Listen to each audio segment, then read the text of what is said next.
Hello दोस्तों, आपका स्वागत है मेरे चैनल प्रीफेक्ट पर।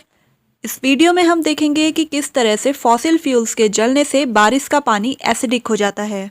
एसिड रेन के लिए दो इम्पॉर्टेंट एसिड्स जिम्मेदार हैं, जो कि पहला है H2SO4 सल्फ्यूरिक एसिड, जो कि बिजली घरों में कोयला और तेल के दहन से उत्पन्न होता है, और दूसरा HNO3, जो कि हमारे मोटर व्हीकल्स के एग्जॉस्टिंग पाइप से उत्पन्न होता है। सबसे पहले ये जान लेना आवश्यक है कि बारिश का पानी नेचुरली एसिडिक होता है। जमीन पर गिरते ही बारिश का पानी वातावरण की CO2 के साथ मिलकर कार्बोनिक एसिड बनाता है, यानी H2CO3, जो कि एक वीक एसिड है, और ये बारिश के पानी के pH को 6 तक ला देता है। जब हम फॉसिल फ्यूल्स जलाते हैं तो बहुत स्ट्रॉन्ग एसिड्स बारिश के पानी में मिल जाते हैं और एसिड रेन बनती है, जिसका pH 3 तक चला जाता है। अब दोस्तों, वीडियो को थोड़ा सा पॉज कीजिए और सोचिए कि pH 6 से pH 3 में जाने तक कितनी एसिडिटी इंक्रीज हुई होगी।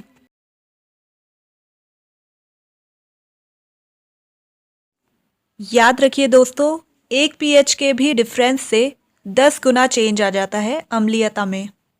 और फॉसिल फ्यूल्स के जलने से हमने बारिश के पानी में 3 pH का डिफरेंस देखा, यानी 1000 गुना अम्लीयता बढ़ गई। चलिए सल्फ्यूरिक एसिड लेते हैं। पौधों को बढ़ने के लिए थोड़े मात्रा में सल्फर की ज़रूरत होती है, जो वो सल्फेट्स के रूप में लेते हैं, यानी K2SO4 पोटेशियम सल्फेट के रूप में, जो नेचुरली मिट्टी में पाया जाता है। तो इसके सल्फर के जो कण होते हैं वो पत्तियों के प्रोटीन में उपस्थित कार्बन एटम्स के साथ बॉन्ड बना लेते हैं। अब जब पौधे मर जाते हैं तो लाखों वर्षों के अंतराल में ये कोयले या फॉसिल्स के रूप में चेंज हो जाते हैं। तो ये सल्फर एटम्स अणु से बॉन्डेड ही रहते हैं।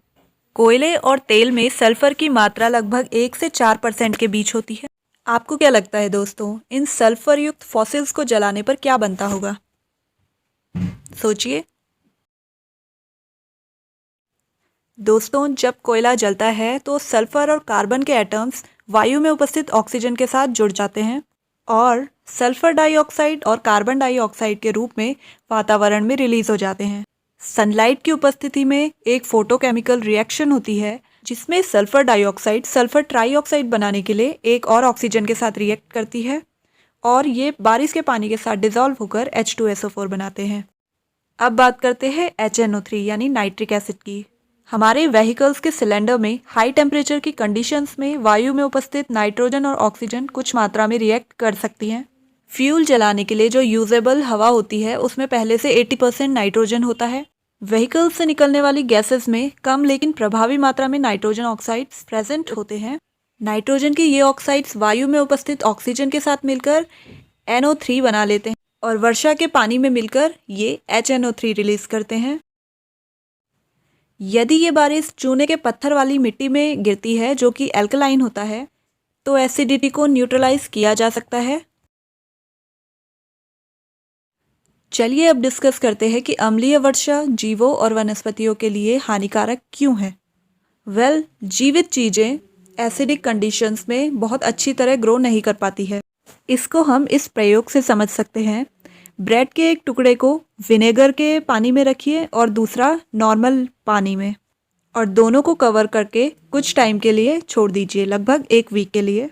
आप देखेंगे कि विनेगर में जो ब्रेड है उसमें फंगस नहीं जमी है, जबकि दूसरे पानी में फंगस होगी। दोस्तों, इसीलिए हम अचार में भी विनेगर का यूज करते हैं। ऐसा इसलिए क्योंकि ग्रोथ के लिए जो रिस्पॉन्सिबल एंजाइम होते हैं वो कंडीशंस में काम नहीं कर पाते।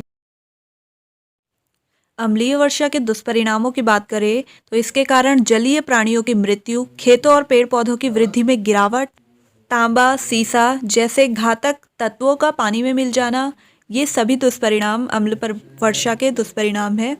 जर्मनी और पश्चिमी यूरोप में जंगलों का नष्ट होने का एक महत्वपूर्ण कारण ये अम्ल वर्षा ही है। अब अगर बात करें कि भारत में अम्लीय वर्षा की क्या स्थिति है, तो एक रिसर्च में पता चला है कि पिछले लगभग 10 सालों के दौरान बारिश के पानी में एसिड की मात्रा लगातार बढ़ती जा रही है। इंडियन वेदर डिपार्टमेंट की एक रिसर्च के दौरान पता चला कि 2001 से 2012 के बीच लिए गए पानी के नमूनों की जांच में pH का जो स्तर था वो 4.77 से 5.32 के बीच मिला।